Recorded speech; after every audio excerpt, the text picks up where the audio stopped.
Good afternoon and welcome to a brand spanking new segment titled In Conversation With, a segment specially designed to showcase the backstories of individuals who have made an impact. Now, who can resist an hour of convo over a cup of tea on a Saturday afternoon? During this hour, we will delve into a conversation around stories that needs to be told of modern day icons. Luminary Learning Solutions crafted this segment so you, our audience, can be inspired to truly thrive. I am Anton Thayalan, Chief Evangelist and co-host this hour. I'm being joined this afternoon by our founder and destiny architect, Vidusha Nathavitharana, the host, and we'll take you through an hour of free-flowing discussions. So get ready, sit back, and enjoy the conversation. In today's segment of In Conversation With, it is my absolute privilege to introduce an author, a consultant, and founder of the famous Comedy Central channel, Art Bell. His book, Constant Comedy, How I Started Comedy Central and Lost My Sense of Humor, is a bestseller. It encapsulates the riveting, hilarious true story of the birth of Comedy Central in what New York Times bestselling author Dan Lyons calls it the funniest behind-the-scenes memoir I've ever read, full of crazy characters, plot twists, and suspense. So Arthur, a very good afternoon. Art, a very good afternoon, and welcome to the show. Thank you for having me. So it's great to have you on, and you know, we were always wondering before we dive into everything here, then I'm not going to ask about the Donald Duck and Daffy Duck behind you, but okay. Growing up as a childhood, tell us a little bit about your childhood. Did you dream of, being the center of creating Comedy Central? What got you? How was your childhood, and how did that come about, Art? Well, I grew up on the shore in New Jersey on the East Coast, and I, from an early age, was fascinated with comedy. I remember being 7 or 8 years old, and my dad was kind of funny. I had two younger brothers. We had fun together. I had uncles who were funny. They were always telling stories and jokes and making me laugh. And I used to think, wow, making people laugh is really kind of a special talent or ability. At that point, I started watching a lot of comedy on television. There were some variety shows that featured comedians, the famous comedians of the time, on network TV. So I watched, I saw Richard Pryor, one of the world's most famous comedians, I think, for the first time on the Ed Sullivan Show. I must have been, I'll probably get this wrong, 10 or 11, and he was unbelievable. He made me laugh so hard, and he was only on for 5 or 6 minutes. A skinny kid in a white shirt and a black skinny tie, and he was talking about his experiences on the playground as a Black American, and it was so funny. I don't think people realized that he was actually talking about something quite serious. And I thought, wow, this comedy, it's a terrific way to communicate. Of course, I became a Richard Pryor fan. So that was sort of my early, my beginnings. And I tried to be funny myself, which usually involved getting thrown out of class for being the wiseacre in class. That didn't work so well. But I realized that being funny was an important part of everybody's life because it kind of defined who you were. I quickly realized that when I was that age, that being funny could help with two things. One, it could diffuse a dangerous situation if I was being accosted by someone, which, everyone goes through in their childhood. And that came in very handy because there were bullies all over the place. And the second thing is, maybe this is not politically correct, but, I found out that girls and then later women always like guys who are funny. It's an important characteristic that they look for. The number of times that I think that made a difference in my relationships. Is was it made an impact, and I thought about that for a long time too. So that was my early childhood. I went to high school, and at that point, I decided I wanted to write comedy. So I started an underground newspaper. It was called The Tongue. I don't know why we called it that, but it was called The Tongue, and we wrote satire about the high school. In those days, there was a very famous satirical magazine called National Lampoon, which is probably familiar to everybody from their movies, if nothing else. That's right, yeah. And National Lampoon, they were the heroes because they were such funny writers. And we tried to be them for our high school, is really what was going on. Up to and including doing some songs at graduation. I mean, it really became, kind of a movement in high school for me. I got to college. I did some sketch work on stage, sketch comedy. Never did stand up, although I found myself on stage talking to an audience plenty. And did some theater as well. In college, I majored in economics, and I really never considered going into the entertainment business. That's true. One of my friends at the end of college said, I'm going to LA. He was a guy I worked with, very funny guy. He says, I'm going to LA. I'm going to be a comedy writer. And I said, nobody can how can you be a comedy writer? That's ridiculous. You're not really going to do that. And of course, he did. I did not. I took a job as an economist in Washington, D.C., where I was a consultant working for the Department of Energy, which had just started, and the Environmental Protection Agency, which was fairly new as well. Fascinating time. Got to work with very smart people. Spent 3 years on it. Loved it. At the end of that time, though, I was sitting at my desk reading Coal Weekly because I was working on coal issues, and I said, this really doesn't look like my life. This isn't what I want to do for the rest of my life. So I decided to change the channel. And I did that by going back to school. I went to graduate school for a business degree. When I got to graduate school, I asked, it was a business school, so I asked, where are there people like me here who are interested in the entertainment industry? Because I'd like to meet them. Is there a club or anything? And the person I was talking to said, no, there's not really a club, but most of the people like you work on something called the Wharton Follies, which is a musical comedy review. So I checked in with the Wharton Follies, and sure enough, there were people who had either come out of the entertainment business and wanted to get their MBA because they wanted to do something else in the entertainment business, or were just interested in it. We had a lot of guys from the Harvard Hasty Pudding Show, which is also a very famous review that's done by Harvard undergraduates and has pumped out a lot of comedians in their time. So that was kind of a formative experience for me because I wrote the show the second year and all the songs and the script and everything else. And it was lots of fun. It was very funny. People, of course, gave me a lot of compliments. And I thought, wow, I really kind of do know comedy better than I thought I did because I'd never done anything quite like that. It was around that time that I graduated and said, okay, time to get a job in the entertainment business.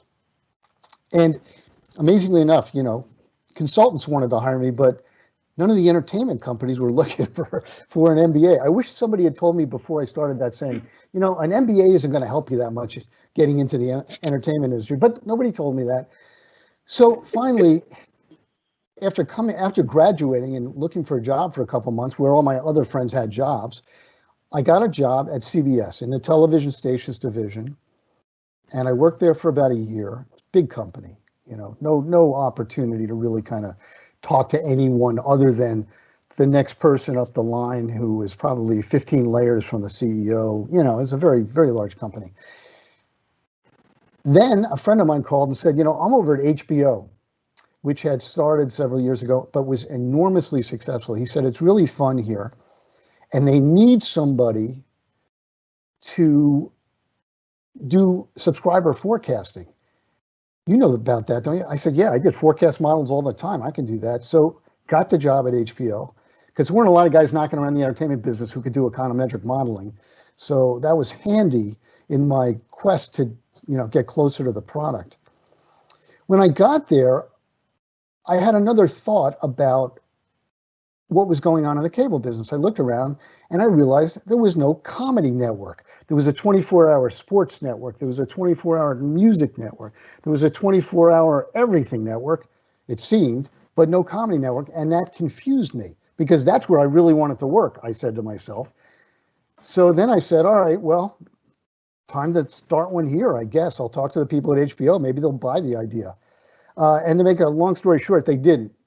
Early on, I talked to a few people about it, and nothing really happened. But that's how I got to the point where I thought there should be a comedy network in the world. But there's always a difference between having a sense of humor and making people laugh, and comedy per se. A comedy is a genre by itself, and it's very tricky because what one person finds funny, another person can find quite abrasive and not so funny, and downright sometimes just people are aghast at some of the jokes that people make, and we do live in a rather sensitive and politically correct world. How do you navigate that? I mean, where do you kind of draw the line to say this is funny, but this is abusive? Where do you kind of draw that line, or is there a line to begin with? It's certainly a line. Now, are you asking the question from a personal point of view, growing up and trying to be funny, or from a professional point of view, as in how do comedians do it? How do comedy writers do it? How do they draw their lines? I think it'll be lovely to hear both, because I mean, we even at training programs, we are famous for using humor to, as you said, diffuse a situation sometimes, also to kind of try and simplify a very, very complicated set of models or tools that we are discussing, and humor almost always comes in handy at that point. But that kind of humor is slightly different. I mean, amongst friends, I guess we can afford to be a little slapstick and get away with it. But that, when it comes to transcending into a professional career, can be quite disastrous. Or is it? Or is being that completely acceptable? It would be lovely to hear from you, because you've been on both sides of the camp. I will say, let's start with the professional comedy world, where people are either writing comedy or standing up and communicating with an audience and trying to be funny. There is a line, and I think the best comedians go up to the line. I mean, they know where it is. They go up to the line, and sometimes they cross it, either on purpose or not on purpose, meaning accidentally. They just didn't know they were making a joke that was, off color, off purpose.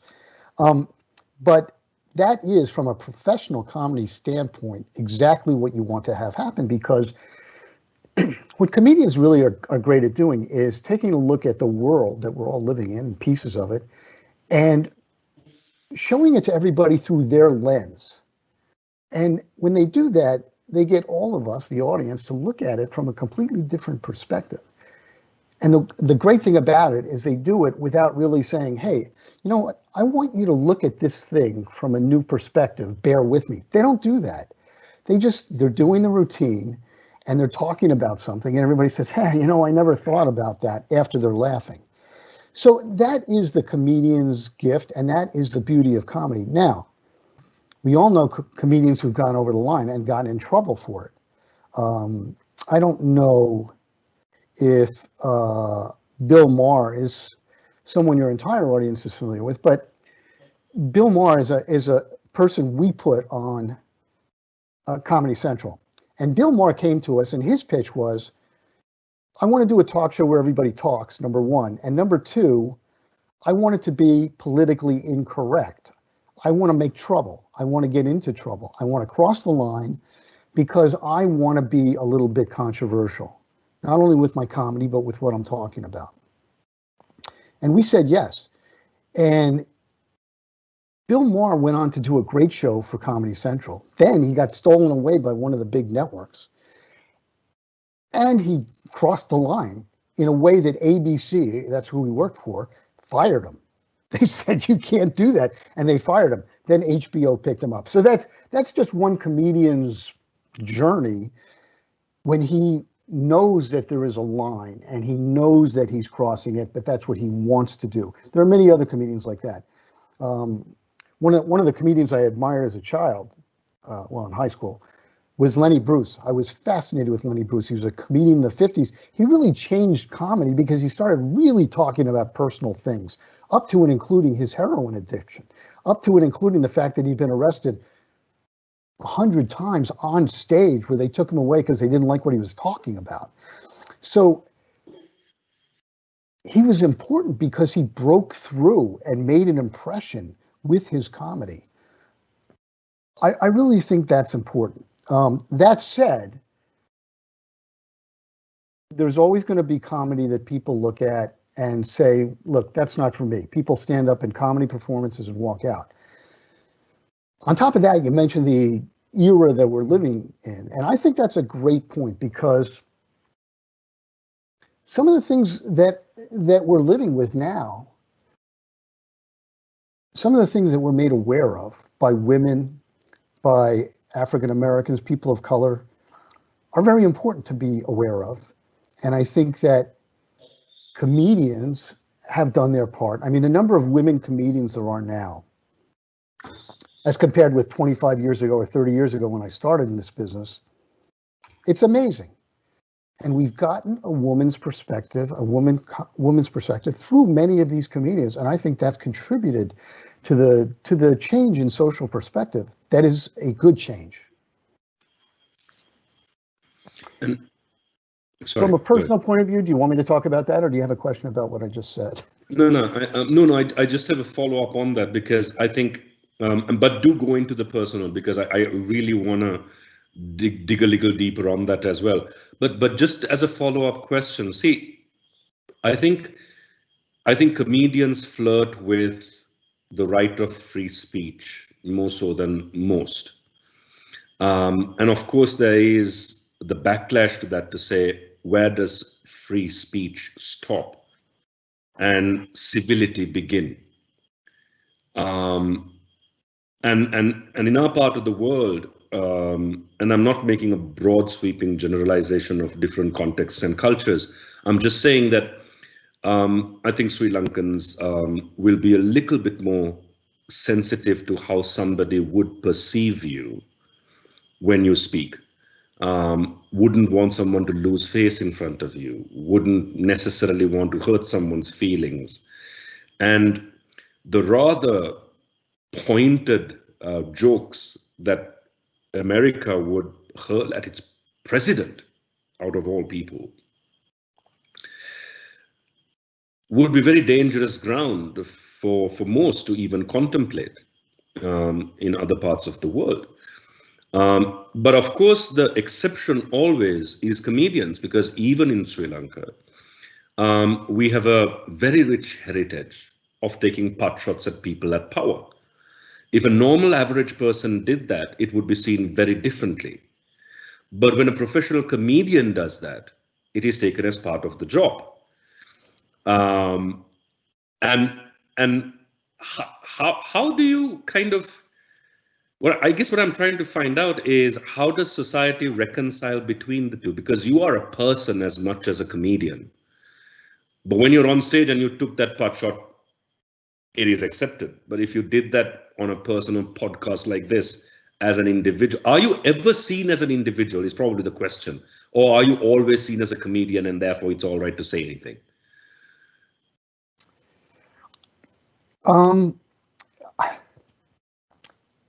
I think comedy works in within a cultural framework, wherever it is.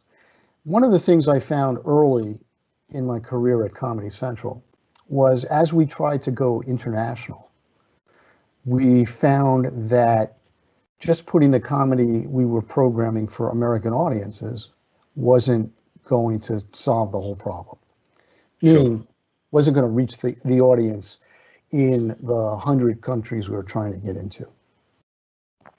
And so what we ended up doing is partnering with people on the ground, as we said.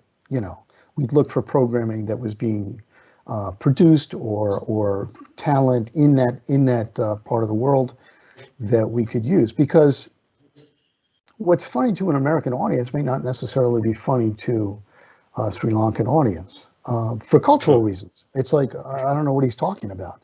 And that's fair enough.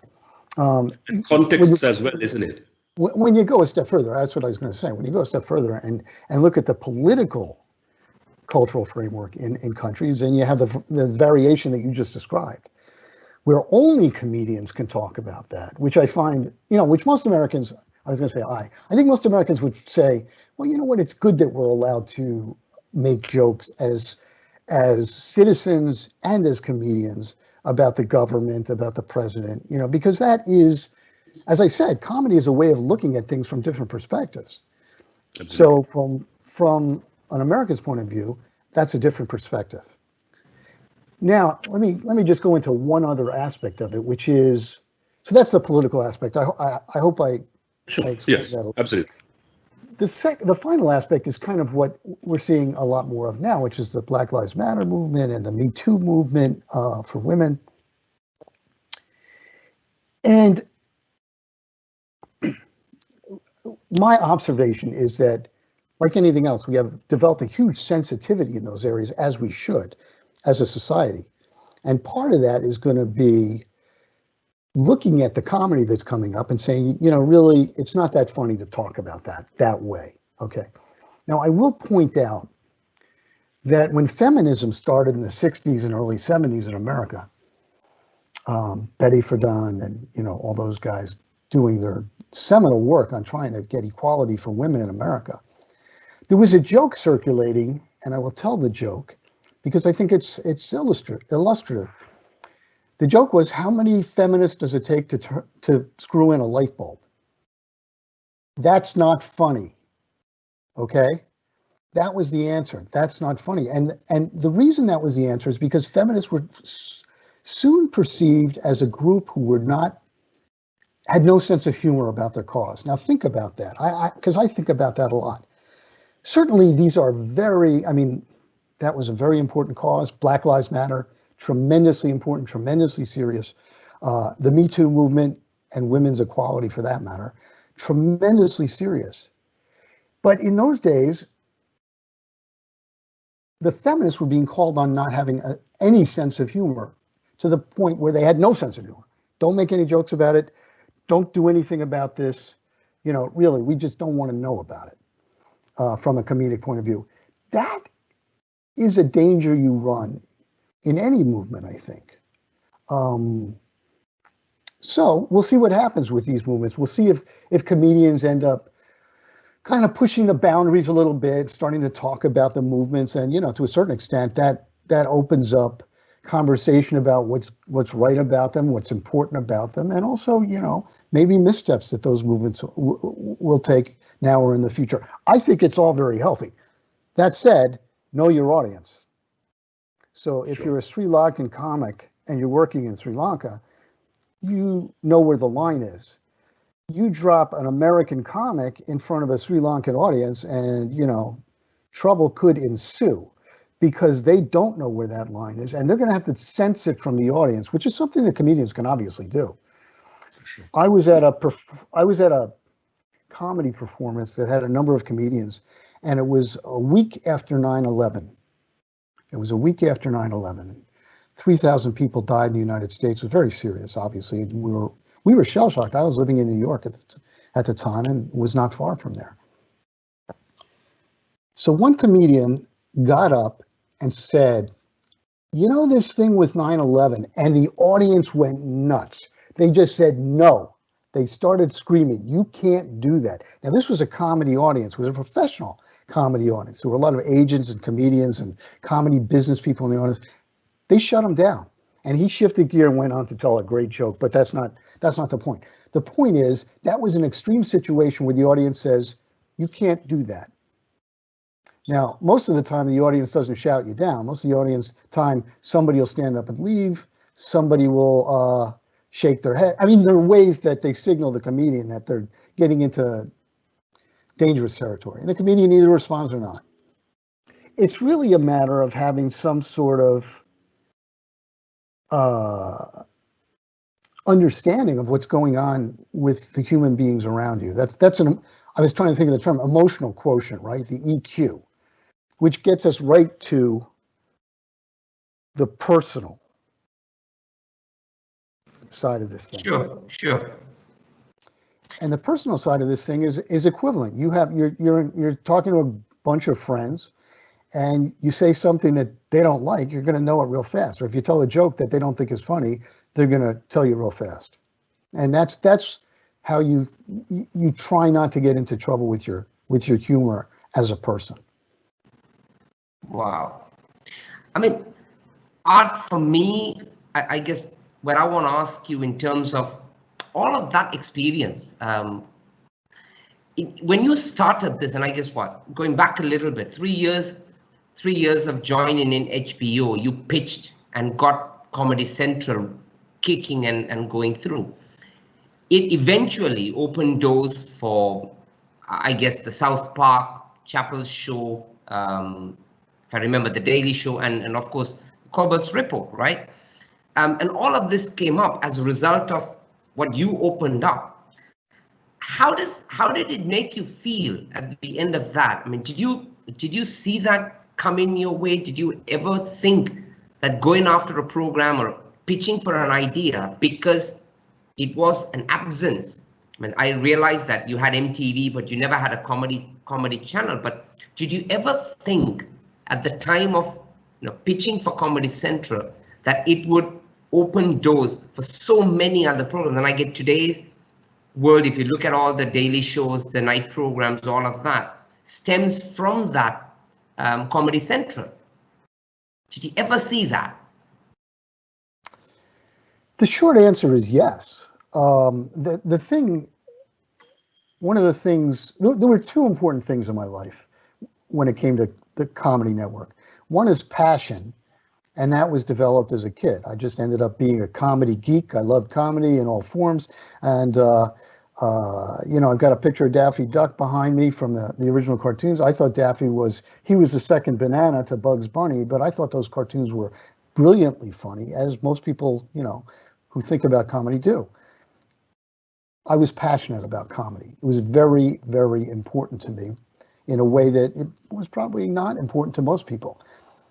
Second, vision. Okay. When I pitched the Comedy Network, I didn't say, I think there's a hole in the marketplace that the world needs. Nobody's doing a comedy network, so if we do it, we can potentially make a lot of money. That's not what I pitched. When I got to pitch it, I would say, we're going to make a channel that's going to be the home for comedy in the world.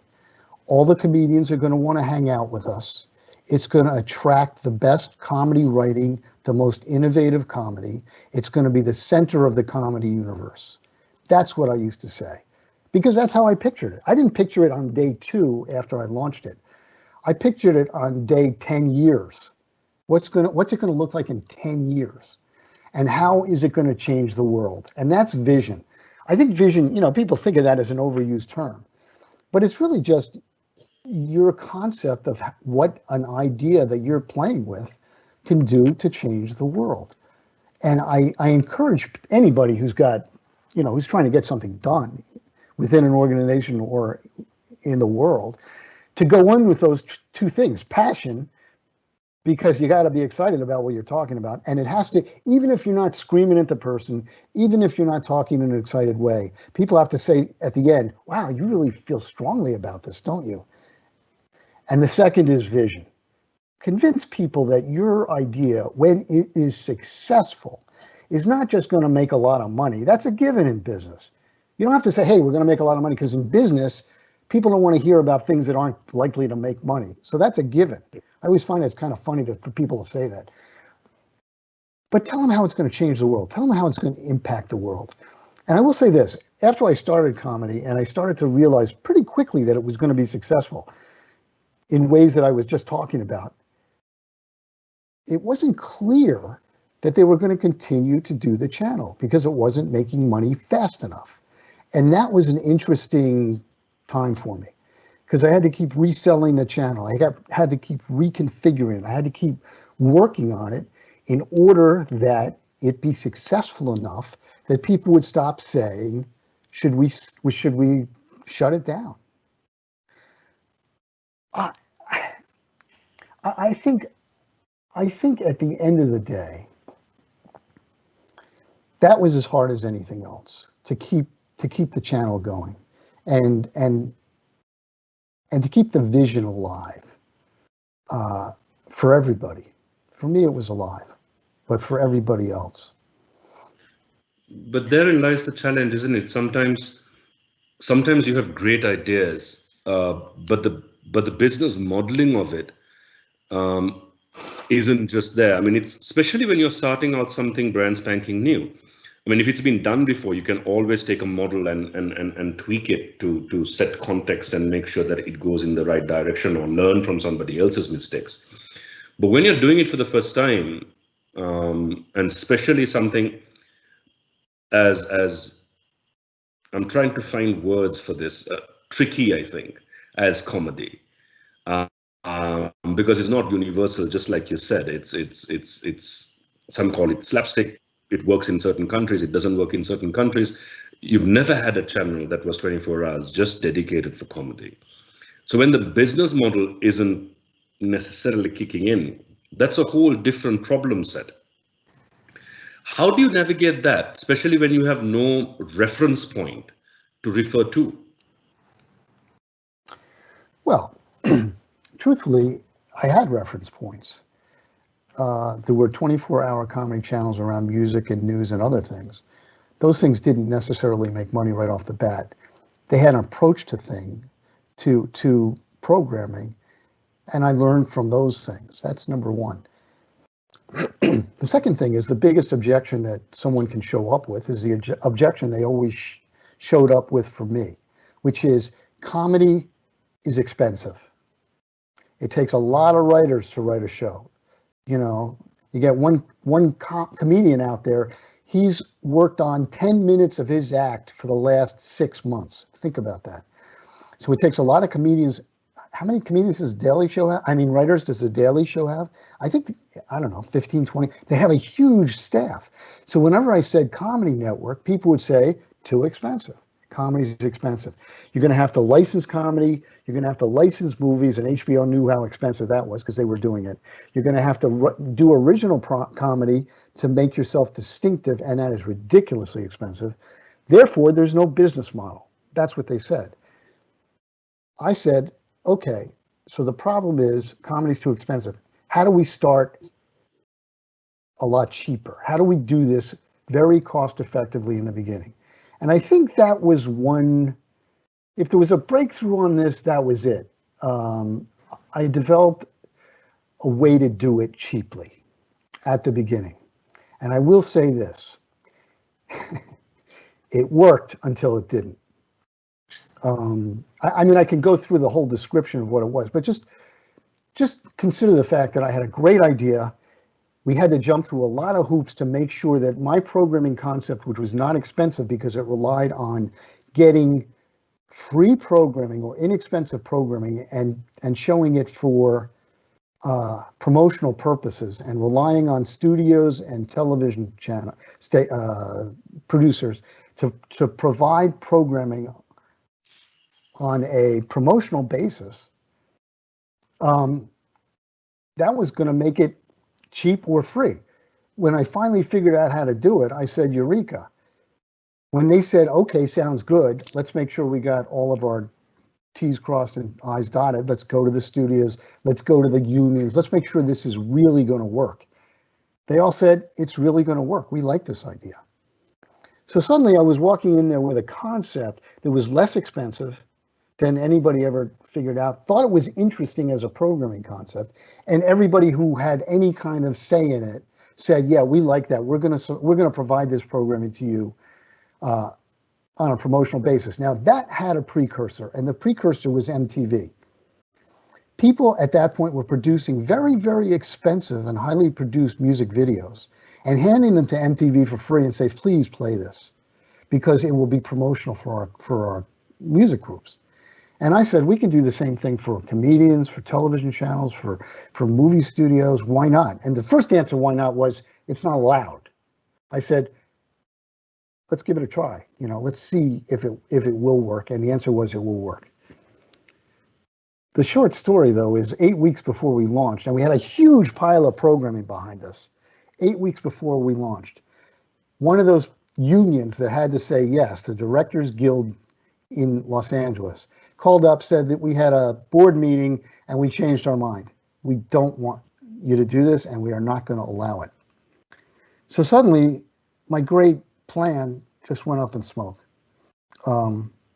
which is a lot of what, you know, I recount in my book, which talks about the adventure of mine that was putting Comedy Central together. But that, you know, that didn't stop me. It was a moment of terror, I think, but it didn't stop me. And it didn't stop, you know, at that point I had other people working with me. So it's like, okay, now what do we do?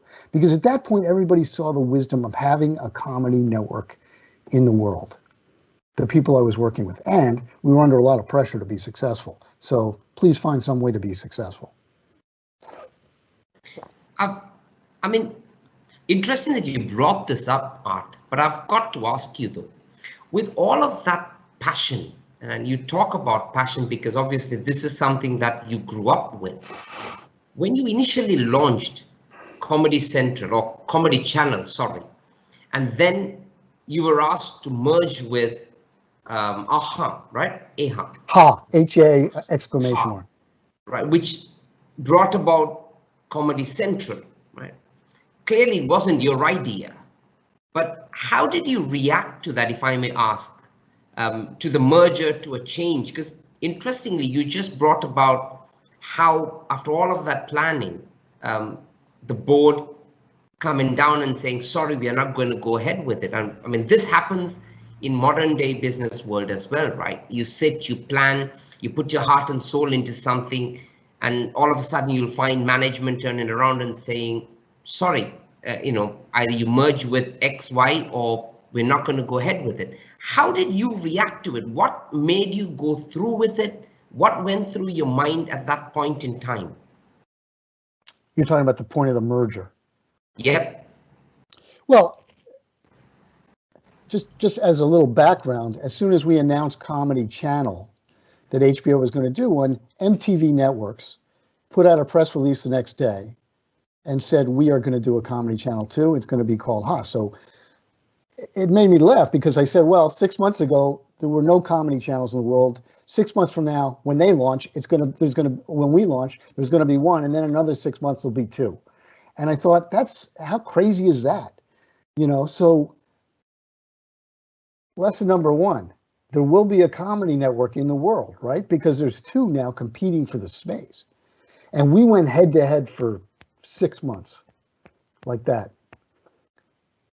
I thought we were winning what they call the comedy channel wars, the comedy wars. Whether we were or not is immaterial because the powers that be, the management of HBO and the management of MTV Network said, this is going to, you know, play to a draw for the rest of our lives. Nobody's going to make money. Nobody's going to make any progress. Let's merge them, be done with it. And that's what they did. I was crestfallen. Why?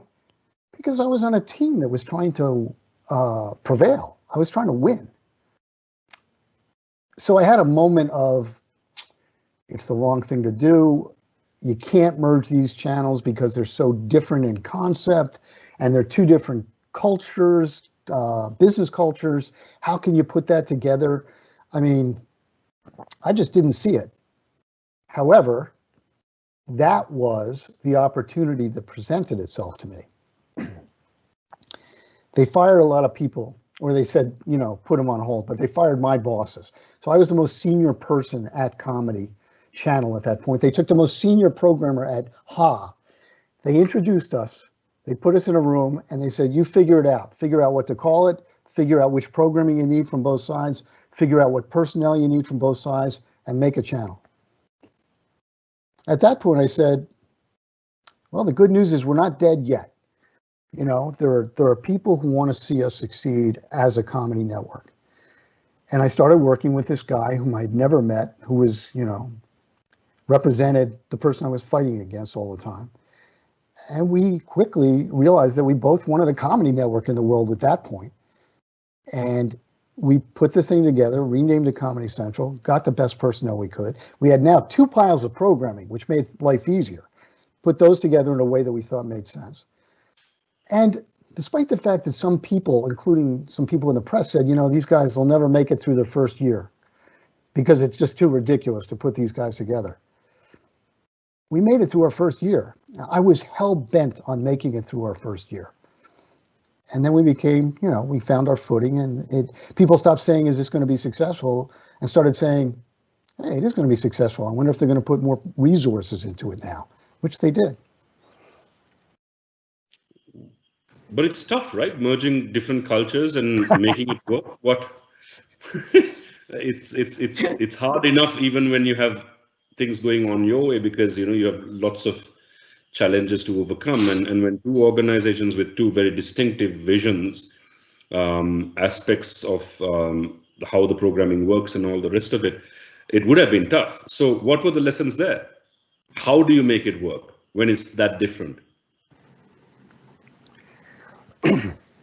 I think it's best to call it a negotiation, an ongoing negotiation, seriously.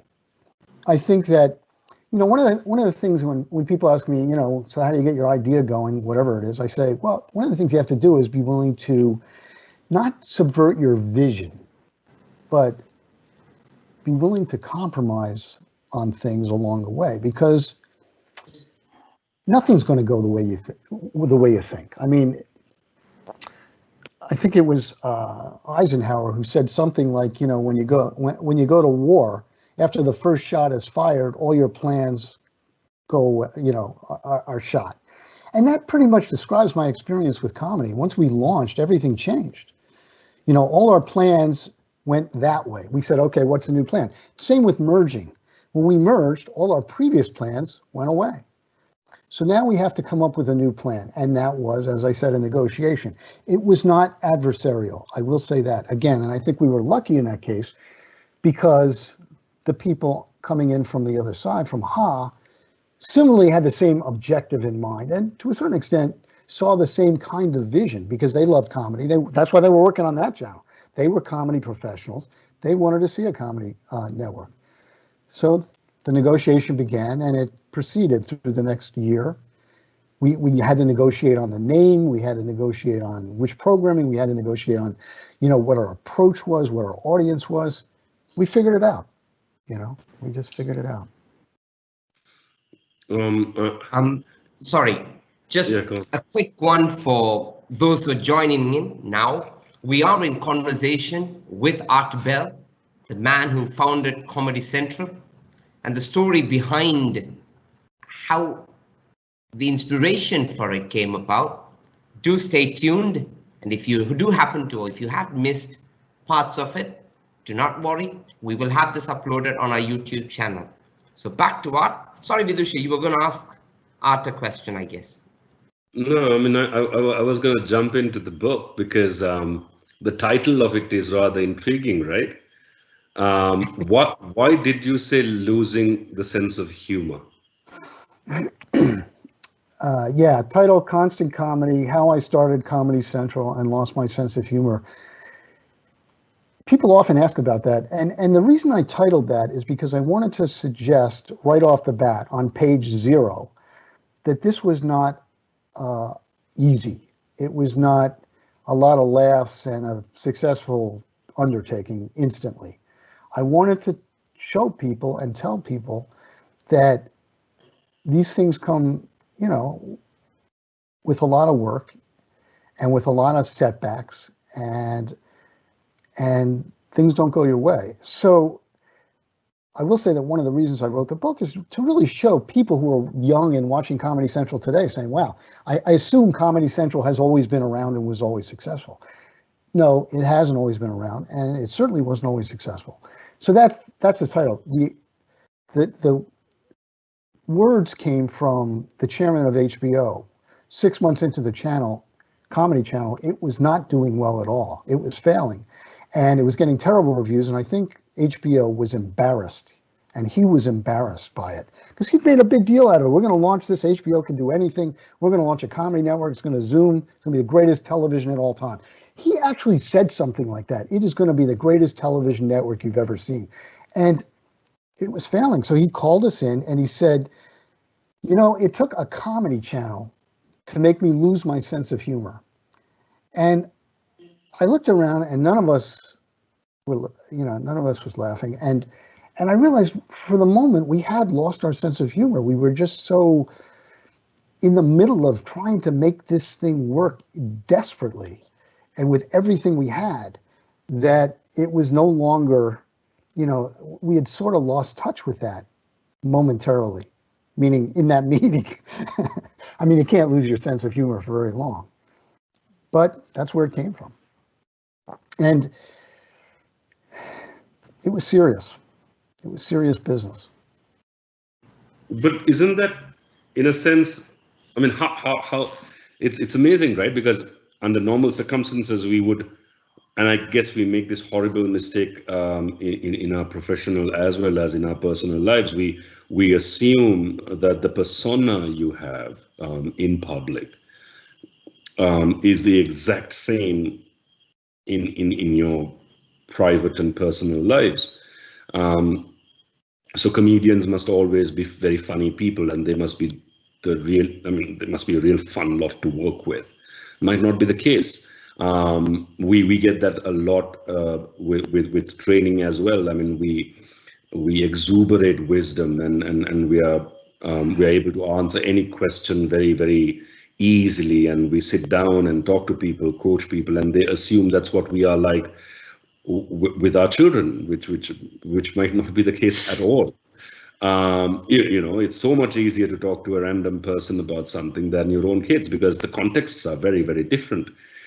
So it's funny, isn't it, that when you are in the space of comedy and humor, one assumes that it'll be a load of laughs, but clearly it isn't.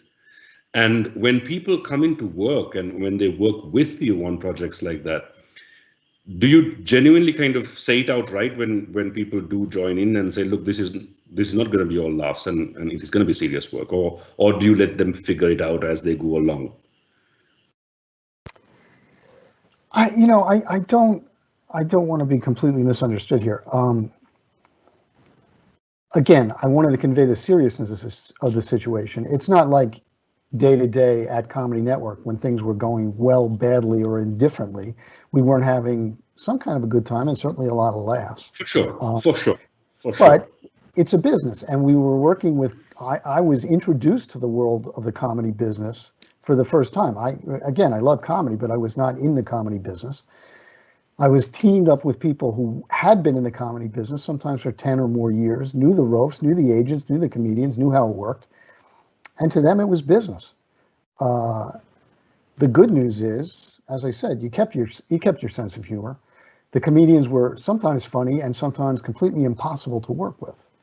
I mean, I tell a story about meeting Bill Maher for the first time and ironically saying, you know, I thought maybe we would become friends. And the short answer is we did not become friends. He was very hard on people, and he was very hard on me, and there was nothing funny about it. So it's certainly a mix. I mean, you know, again, one of the things we tried to do with Comedy Central, as indicated by the name, is convey a sense of place, because what you said was very important. We wanted people to think, that working at Comedy Central was just the most fun thing. And we used to say, here at Comedy Central, that was how we always signed our promotions, because we wanted people to think that the announcer was sitting at Comedy Central having the world's greatest time. That was actually taking a page from Mad Magazine. Is that something, that may not be something everybody's familiar with. It's a very famous comedy magazine. And they used to show a picture of their so-called headquarters, and everybody's head was on the desk. They were all asleep. And they just wanted people, which of course wasn't what was going on. They just wanted people to think of headquarters like that. And we had that too. We wanted people to think of us as a place. But comedy, like any other business, has its fun moments and its less fun moments. Um, you've certainly had a brilliant experience, right? And you've been fortunate to work with some big names, the Richard Pryor, Steve Martin, I don't know, George Carlin, right? And I'm gonna kind of put you on the spot and asking you, for all these greats that you've worked with, who is your favorite? I'd have to go with Richard Pryor. I mentioned that earlier. And truthfully, I never worked with Richard Pryor. He had a career and an ending that was not very good for Richard Pryor or anybody else, the rest of the world. But to me, he was really ultimately the best comedy, stand-up comedian, the best comic personality I can think of. And I think Woody Allen once said the reason Groucho Marx is so great is because he not only has a great comedic mind and a great verbal wit, but he's the best physical comic as well. I think Richard Pryor had that. He was a great physical comic, and he could convey comedy physically as well as verbally. I'm going to take a cue of Anton and ask, what was the most memorable moment with a comedian? Well, there's memorable and there's memorable. I would tell you the funniest pitch we ever got was from a comedian named Bobcat Goldthwait, who I had previously loved and I have subsequently loved. He's a very funny comedian, very offbeat. He came in to do a pitch, and I was laughing so hard, I did fall off my chair. I just slid right out of my chair. I could not control myself. I had never been in a situation where I thought somebody and something was so funny.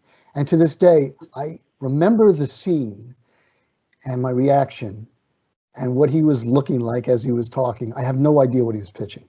I just can't remember. Whatever it was, we didn't do it. So it was probably something really crazy.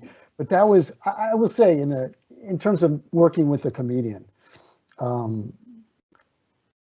I think my most memorable moment, unfortunately, was the last day I was at Comedy Central. From that point of view, from a business point of view, because they brought in new management. It was 7 or 8 years into the beginning of the whole thing, and I was asked to leave, and that was hard for me, but extremely memorable, and really changed my understanding of what being fired was all about. Take us through it. What? Okay. What you just asked me to go through the last chapter of my book. You really? That's not something. That's like asking a woman how old she is. You don't do that. Fair enough. Fair enough. I'll do it. I'll give you a little outline. I'll give you a little outline, but hopefully in my book, I mean, people have told me that the last chapter of my book is very, very interesting and moving because it really kind of captures that moment of somebody telling you that, and this is what they said, that you've done a great job. Your fingerprints are all over this channel, but we can't have you here anymore because we have to change some things. That's what they said. And that was heartbreaking for me. It wasn't as if I knew I wasn't going to get fired because they brought new management in. And it was, friends, people I knew, people I'd hired had been fired. I was kind of last guy standing. And I just didn't want to face the fact that I was going to have to leave at that point. And I was hoping against hope I wouldn't, but of course, that's not how it turned out. Just to kind of put a closed loop on that, where to from here? What next? From when I left Comedy Central? Or from now in my life? Yeah, as part of your life, not anything to do with Comedy Central or work per se, but just life in general. Well, right now I am enjoying being a writer. I am not working for a company. I'm no longer doing consulting. I spent the last 4 or 5 years writing and learning how to be an effective writer. I think I took classes. I got into writing groups with other published authors.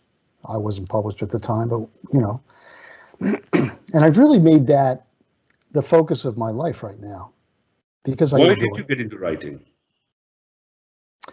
Well, as you recall, I had enjoyed writing for a long time since I was in school, and found myself doing it in various ways. You know, satirical essays, comedy sketches. I wrote that comedy show, which involved satirical songs. I mean, I've done a lot.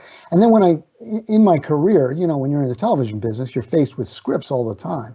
And sometimes you're rewriting the scripts, you know, you're just saying, well, that's not working. Here's what we ought to do. So it's not like I said, hi, I wonder if I liked writing. I knew I liked it, but I hadn't really done the kind of memoir writing that I thought would be interesting for me to do. And I actually started not writing about Comedy Central. I actually started writing about my childhood. And I probably wrote 150,000 words on my childhood before I actually wrote something on Comedy Central. I know, it's funny, isn't it? And I wrote about one episode of Comedy Central and took it to my writing group, and everybody kind of sat up and said, wow, that's great. We didn't know you did that. Why don't you write some more on comedy?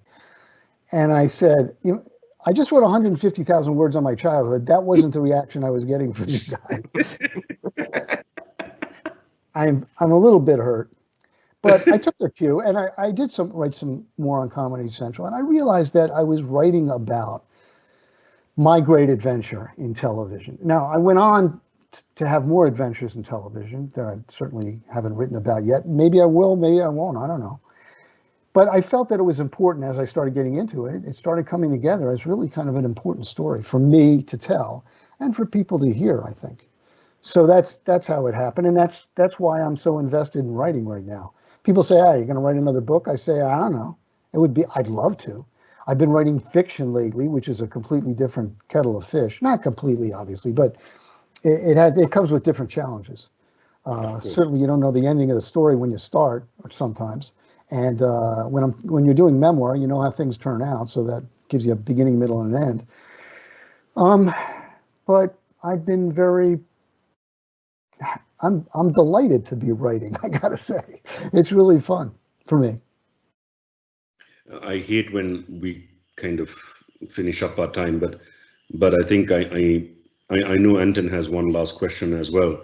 But I do want to ask, from the perspective of all you've been through, if you were to kind of, not so much from a professional sense, but from a personal sense, 3 lessons learned that you probably would want to bear in mind at all times.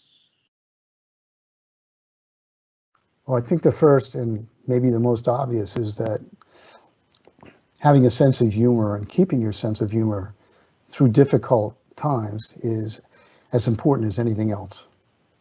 And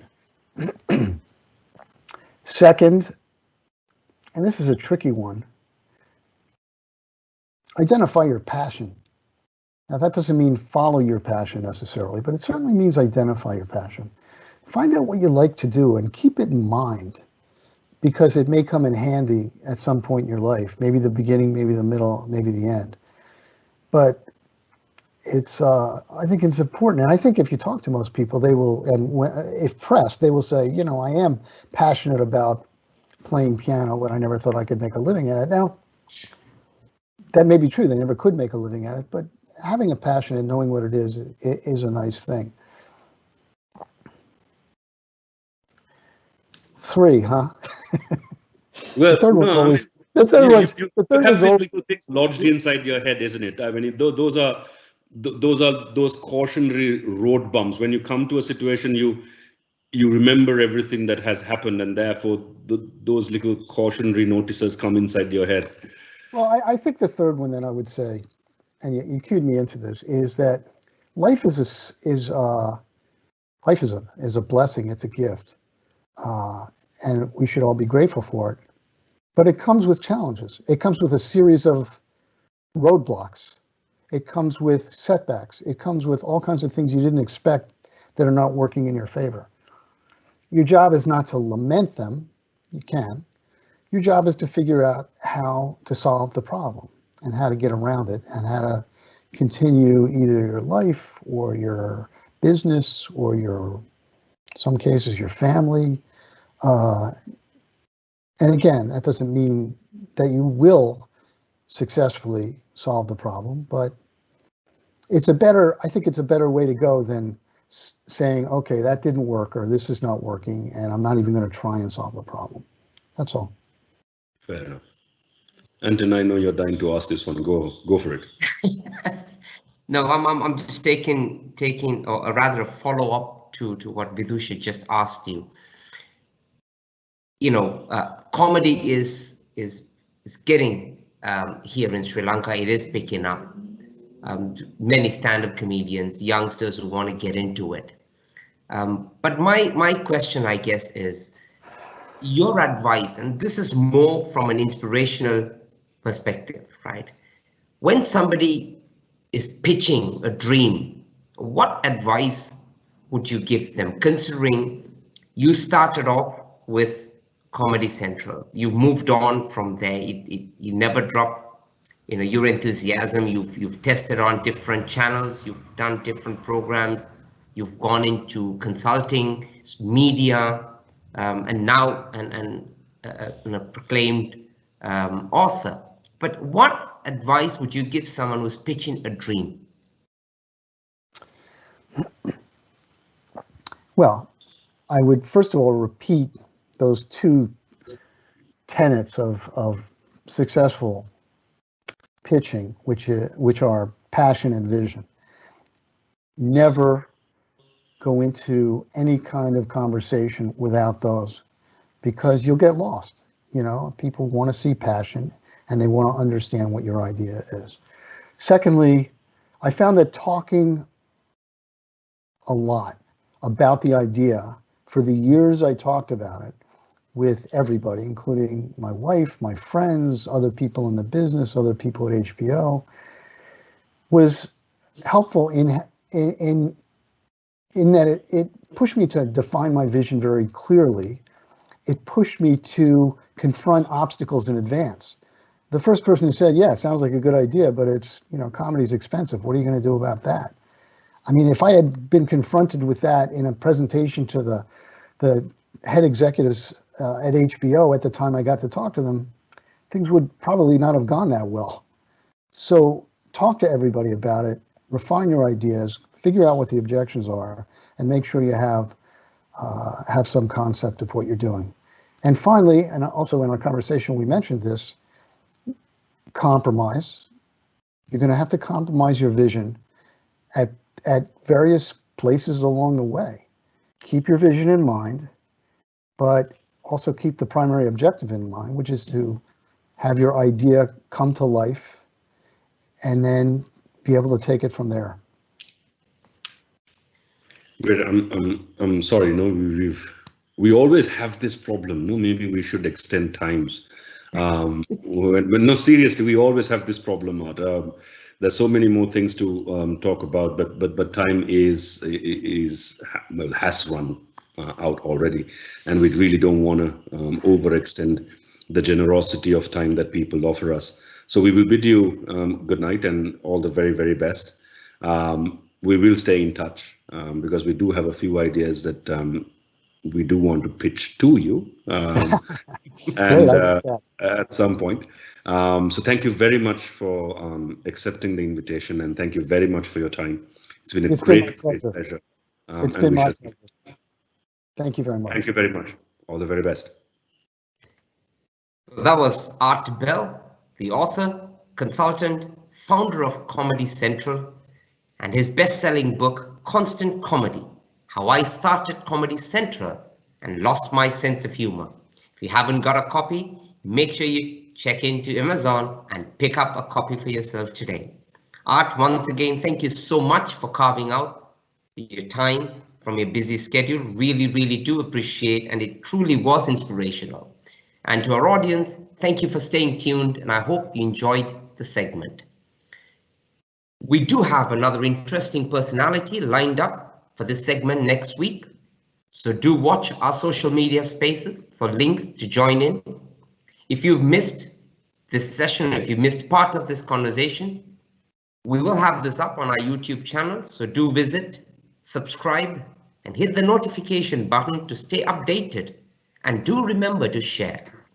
A quick shout out to our technology partners, H1, going strong with our 3rd season. And with this, I bid you a wonderful rest of the day. Stay safe, stay productive.